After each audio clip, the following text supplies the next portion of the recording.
അഭിനയരംഗത്ത് ഇന്ന് പഴയതുപോലെ സജീവമല്ല സുരേഷ് ഗോപി. കേന്ദ്രമന്ത്രിയായ ശേഷം സുരേഷ് ഗോപിക്ക് സിനിമകളിലേക്ക് ശ്രദ്ധ നൽകാനാകുന്നില്ല.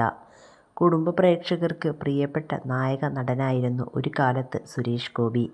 പിന്നീട് ആക്ഷൻ സിനിമകളും തുടരെ ചെയ്തു. വളരെ ഇന്റിമേറ്റായി അഭിനയിക്കേണ്ടി വന്ന ചില സിനിമകളും സുരേഷ് ഗോപി ചെയ്തിട്ടുണ്ട്. ലങ്ക എന്ന സിനിമ റിലീസ് ചെയ്ത സമയത്ത് വലിയ ചർച്ചയായിരുന്നു. ഒരു സിനിമയിൽ ലിപ് ലോക്ക് രംഗം വന്നാൽ ചെയ്യുമോ എന്ന ചോദ്യത്തിന് സുരേഷ് ഗോപി മുമ്പൊരിക്കൽ നൽകിയ മറുപടിയാണ് ഇപ്പോൾ ശ്രദ്ധ നേടുന്നത്.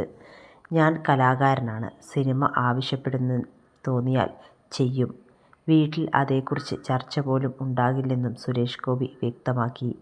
ഭാര്യ രാധികയ്ക്കൊപ്പമുള്ള രസകരമായ നിമിഷങ്ങളെക്കുറിച്ചും സുരേഷ് ഗോപി അഭിമുഖത്തിൽ സംസാരിച്ചു. സിന്ദൂരരേഖ എന്ന സിനിമയിൽ ഒരു പാട്ടുണ്ട്. ടിവിയിൽ ആ പാട്ട് ഇടയ്ക്ക് വരും. രാധിക അത് കാണും. ഒരിടം വരുമ്പോൾ മാത്രം രാധിക പതുക്കെ എഴുന്നേറ്റ് പോകും. പായയിൽ 2 പേരും കിടന്നിട്ടുള്ള രംഗമാണ്. 4-5 പ്രാവശ്യം ഞാനത് ശ്രദ്ധിച്ചു. അതേസമയം ശോഭനയുടെ കൂടെ അഭിനയിക്കുന്നത് കാണുമ്പോൾ ഇവരാണല്ലോ ശരിക്കും ഭാര്യയും ഭർത്താവും എന്നും ഇപ്പോഴും പറയും. മാനത്തെ കൊട്ടാരം എന്ന സിനിമ സൂപ്പർ ഹിറ്റായിരുന്നു. അതിൽ ഞാൻ ഖുഷ്ബുവിനെ കോരിയെടുക്കുന്നുണ്ട്. അന്നെൻ്റെ നടു 2-3 പ്രാവശ്യം ഒടിഞ്ഞതാണ്. വീട്ടിൽ ചെന്നപ്പോൾ രാധിക എന്നെ അതുപോലെ എടുക്കണമെന്ന് പറഞ്ഞു.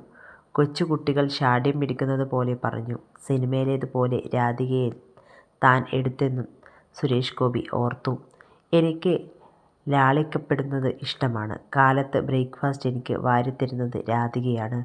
അത് കൊഞ്ചൽ പോലെയാണ് എനിക്ക് തോന്നുന്നത്. അതേസമയം തൻ്റെ ഉത്തരവാദിത്തങ്ങളുമായി ബന്ധപ്പെട്ട തിരക്കുകളിൽ കൊഞ്ചൽ മുങ്ങിപ്പോവാറുണ്ട്. 2 ഇഡ്ഡലിക്കും മുകളിൽ ഒരു ഉരുള കൂടി വന്നാൽ മതിയെന്ന് പറയും. ചമ്മന്തിക്ക് രുചി കൂടിയാൽ ഒരു ഇഡ്ഡലി കൂടി കഴിക്കുമെന്നും സുരേഷ് ഗോപി പറയുന്നു.